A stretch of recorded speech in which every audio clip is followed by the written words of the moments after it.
तो हम इसको फिल्टर कर लेते हैं। फिल्टर करने के बाद ही कुछ इस तरीके से पीपीटी हमारे पास आ जाता है। जब ये पीपीटी आता है फिर उसके बाद हमें कोल्ड वाटर लिया जाता है, जो आइस का कि बहुत ज़्यादा चिल्ड वाटर होता है, उस वाटर में आइस आइस बर्फ पड़ा हुआ होता है। फिर उसके बाद हम उसको एक बोतल में ले लेते हैं जो वाटर होता है। उसके बाद हम इसे वॉश कर लेते हैं, पानी के द्वारा इसको वॉश किया जाता है। डिस्टिलेट वाटर होता है, कोल्ड वाटर होता है। अभी पहले एक फिल्टर हो रहा है, फिल्टर होने के बाद इसको में हम वाटर पानी डालते हैं, जिसकी वजह से इसको वॉश कर लिया जाता है, जिसकी वजह से पूरा ये वाइट हो जाता है। क्योंकि इसमें कुछ अमाउंट ब्रोमीन की प्रेजेंट, क्या बोलते हैं ये लोग, कि जौन सी भी प्योर नहीं होता, ये इम्प्योर होता है, जिसकी वजह से हमें पानी जब इसमें डालते हैं, पानी के अमाउंट की पानी डाला जा रहा है इसमें, पानी की वजह से अब ये प्योर हो जाता है। एक मिनट, ठीक है, ओके। हाँ, उसके बाद हमें कुछ अब इसको जब पानी इसमें डाल दिया जाता है तो इसको हम एक दिन के लिए रख देते हैं, या आप आधे घंटे के लिए इसको रख दीजिए, माइक्रोवेव में रख दीजिए। इसकी वजह से ये सूख जाए, ड्राई हो जाए। ड्राई होने के बाद ये कुछ इस तरीके से वाइट, एकदम वाइट हो जाता है। इसको ड्राई कर लीजिए, बिल्कुल एकदम सूखा हो जाना चाहिए। अब जब ये सूखा इसके अमाउंट ये इस तरीके से ड्राई हो जाता है, सूख जाता है पूरा, या तो आप इसको एक दिन रख दीजिए, अगर ये आधे घंटे के अंदर इसको धूप में रख दीजिए। अगर आधे घंटे में सूख जाता है या 1 घंटे में सूख जाता है, इसको पूरा ड्राई कर लेना है। अब ड्राई करने के बाद, सूखने के बाद ये कुछ इस तरीके से होता है। फिर हम 2 ग्राम इसका वेट किया जाता है। अब ये जो बना है हमारे पास, पैराब्रोमो एसिटिनालाइड बना है। ये पैराब्रोमो एसिटिनालाइड बना है। ये फर्स्ट स्टेप हमारी कंप्लीट हो गई। एसिटिनालाइड से पैराब्रोमो एसिटिनालाइड का फॉर्मेशन हो चुका है।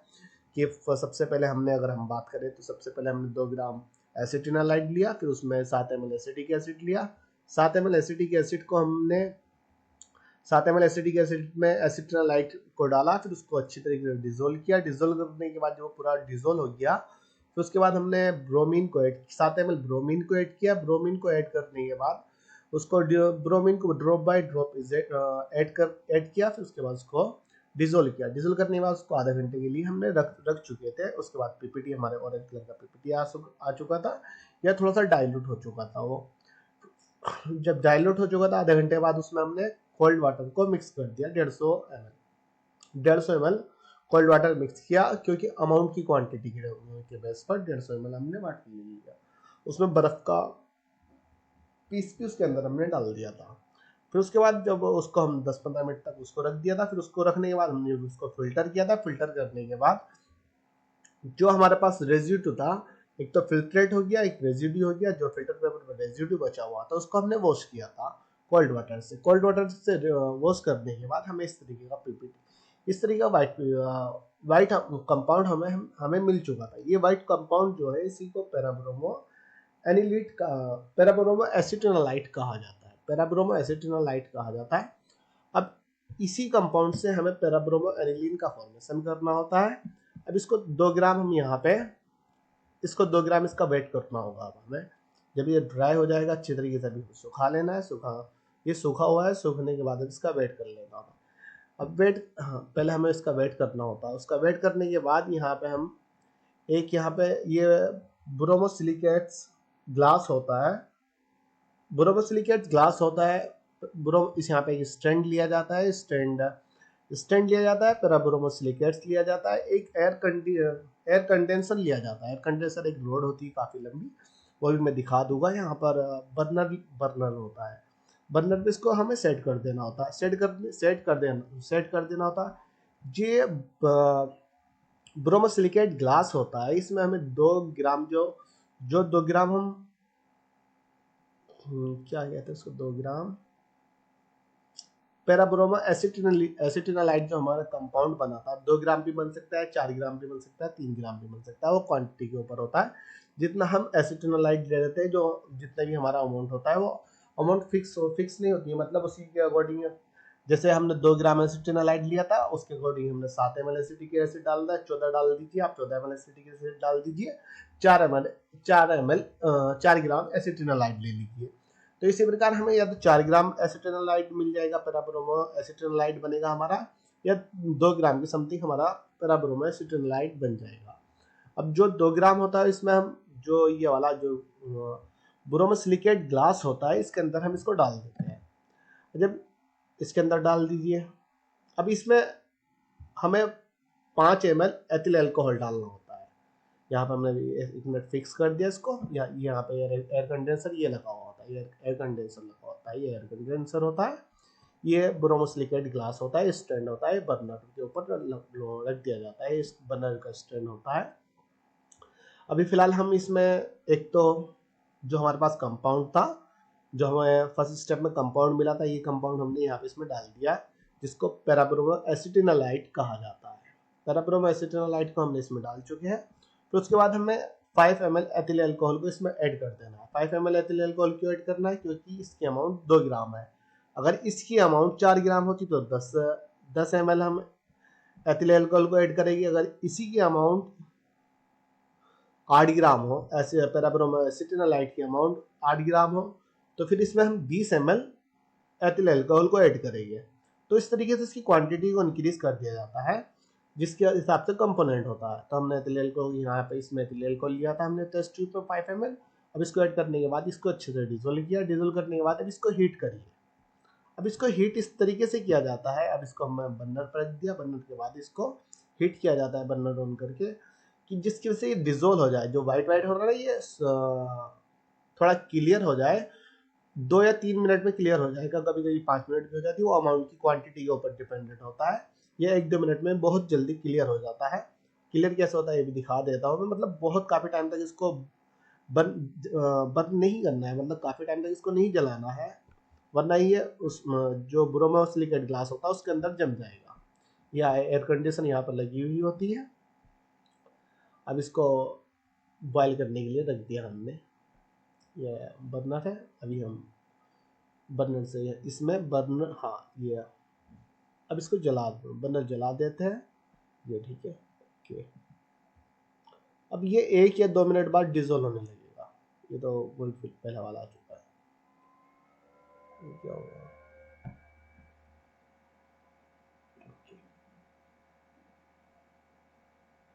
ठीक, ये इस तरीके से यहाँ पे बॉयल हो गया।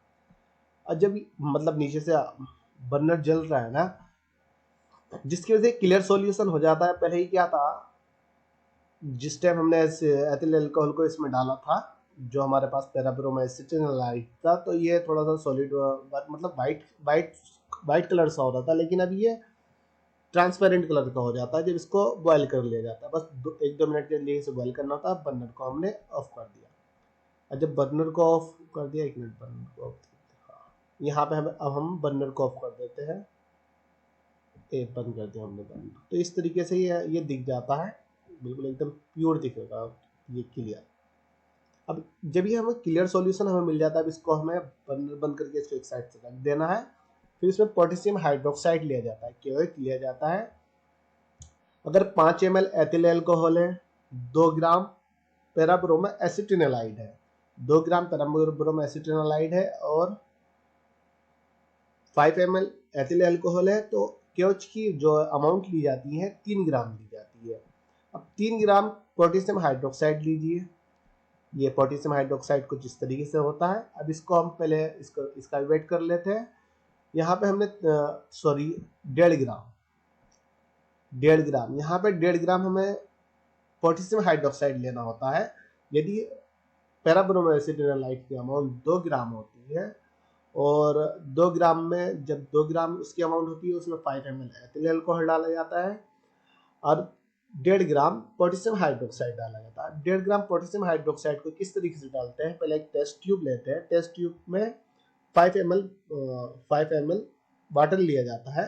वाटर के अंदर इस 1.5 ml पोटेशियम हाइड्रोक्साइड को डिजोल्व किया जाता है। ये कुछ इस तरीके से ग्राम के जो मिलीग्राम के जो वाट होते हैं, इस तरीके से होते हैं, जो पीछे दिखा है। अब यहाँ पर हमें आधा टेस्ट ट्यूब में, जो 5 ml test tube 5 ml water में 5 ml वाटर टेस्ट ट्यूब में ले लिया जाता है। टेस्ट ट्यूब में उसको जो पोटेशियम हाइड्रोक्साइड होता है, उसमें पोटेशियम हाइड्रोक्साइड को उसमें डाल दिया जाता है वाटर में। फिर उसको डिजोल्व कर लिया जाता है। और जब इसको डिजोल्व कर लिया जाता है, अब इसको इस तरीके से हमने डिजोल्व कर लिया। अब जब इसको हम डिजोल्व कर लेते हैं, डिजोल्व करने के बाद जो हमारे पास क्लियर सॉल्यूशन होता है, जिसको हमने ऑलरेडी पहले हीट किया था, हीट करने के बाद जो हमें क्लियर सॉल्यूशन आया था, ये सॉल्यूशन हमारे पास आया था। इसको हमें जो पोटेशियम हाइड्रोक्साइड होता है, पोटेशियम हाइड्रोक्साइड का जो सॉल्यूशन होता है वाटर के साथ डिजोल्व है ना, अब उसको इस ब्रोमोसिलिकेट ग्लास में हमें डाल डाल देना होता है। जब ब्रोमोसिलिकेट ग्लास में हम डाल देते हैं, नहीं,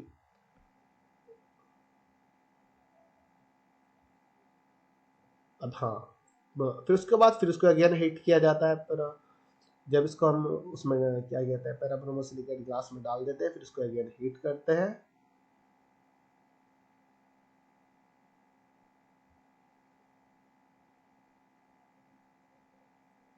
अगेन हीट करते हैं। हीट करने के बाद ये हमने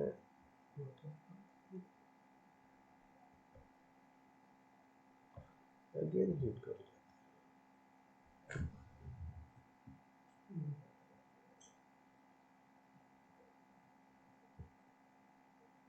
एक मिनट रुकिए।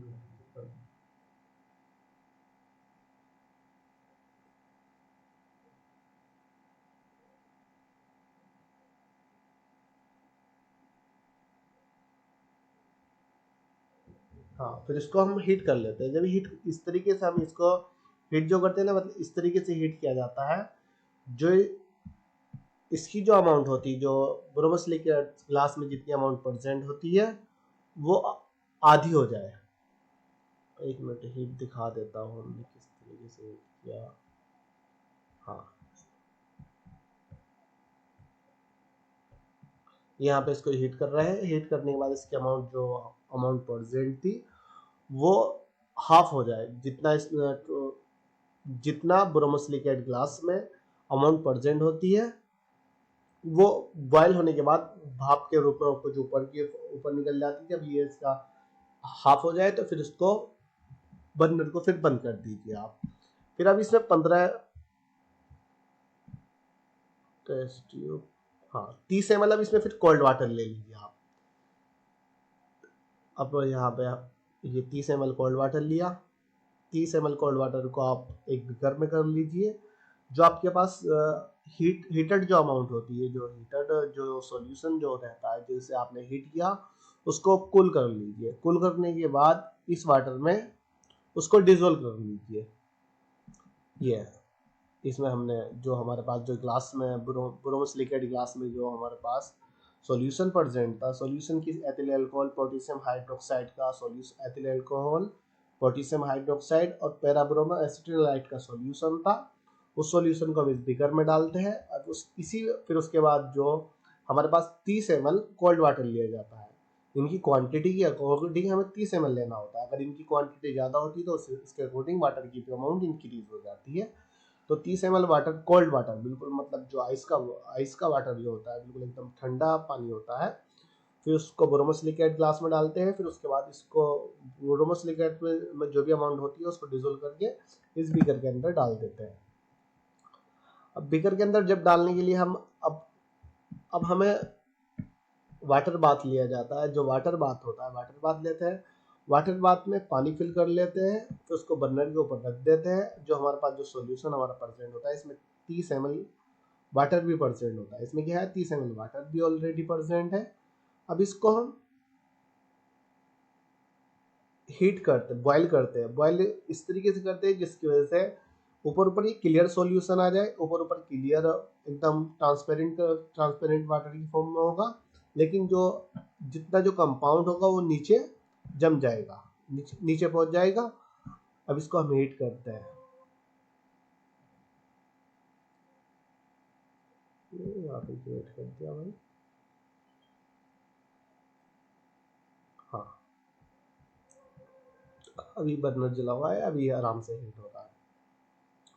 हीट होने के बाद ये जो वाइट वाइट है ना, जो कंपोनेंट प्रेजेंट होता है, ये नीचे की फॉर्म में इस तरीके से आ जाता है। इसको 10 या 15 मिनट की समथिंग हीट करना होता है। 10-15 मिनट में जो इतना भी हमारे पास पैराब्रोमो एनिलीन नीचे, पैराब्रोमो मतलब जो कंपोनेंट हम पैराब्रोमो एनिलीन बना रहे होते हैं, वो वाइट वाइट फॉर्म में नीचे की ओर जमने लगता है, लेकिन ऊपर ये पानी की फॉर्म में सेपरेटेड होने लगता है। अब इसको उतार लेते हैं। अब इसको उतारने के बाद इसको कूल करने के लिए, ठंडा करने के लिए आराम से रख देते हैं। अब ठंडा करने के लिए तब इसमें रखते हैं, इसमें फिर 30 ml हमें वाटर डालना होता है। 30 ml वाटर डालना होता है। के बाद उस पर सोलिडिफाइड होने, कूल करने के बाद इसमें वाटर डालते हैं 30 ml, बिल्कुल कोल्ड वाटर, तो ये सोलिडिफाइड होने लगता है। अगर सोलिडिफाइड ना हो तो इसमें बर्फ़ की अमाउंट डाल दीजिए, बर्फ़ की एक कंपोनेंट, बर्फ़ का पेस्ट डाल दीजिए। बर्फ़ का पेस्ट डालने के बाद ये 5-10 मिनट में सोलिडिफाइड हो जाएगा। फिर इसको फिल्टर कर लीजिए। अब जब फिल्टर कर ले तो फिल्टर इस जैसे हम फिल्टर कर लेते हैं, फिल्टर के बाद नीचे सॉल्यूशन आ जाता है, ऊपर रेजिड्यू आ जाता है। जो रेजिड्यू जो हमारा कंपोनेंट होता है इसको पैराब्रोमो एनिलीन कहा जाता है। इसी को पैराब्रोमो एनिलीन कहता है।